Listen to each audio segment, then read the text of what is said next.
அலாரம்லாம் கரெக்ட்டா 5 மணிக்கு அடிக்குது. ஆனா, நம்ம தான் எழுந்திரிக்கிறதுக்கு கொஞ்சம் லேட் ஆயிடுது. அது என்னன்னே தெரியல. கரெக்ட்டா அலாரம் அடிச்ச உடனே எந்திரிக்கவே முடியல. அத ஆஃப் பண்ணிட்டு திரும்பவுமே வந்துட்டு படுத்துடுறேன்.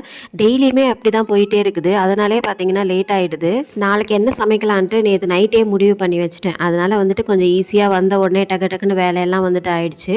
அப்புறம் இருந்து ஹஸ்பண்ட வந்துட்டு தேடுச்சு. ஏன்னா, கீரை வந்து வாங்கிட்டு வந்திருந்தாங்களா, நான் ஒண்ணு நெனச்சது அவர திரும்பி திரும்பி பார்த்துக்கிட்டே இருந்தேன். கீரைய நல்லா கழுவிட்டு அரிஞ்சு குடுப்பாங்க பொரியலுக்கு அப்படின்னு சொல்லி எதிர்பார்த்துட்டே இருந்தேன். கடைசி வரைக்கும் எதிர்பார்த்துக்கிட்டே இருந்தேன். ஆனா சமையல் முடிஞ்சதுக்கப்புறம் தான் வந்தாரு. அது வரவே இல்ல. சரின்ட்டு நானே வந்து கிளீன் பண்ணி அரிஞ்சு பொரியல்லாம் பண்ணிட்டேன்.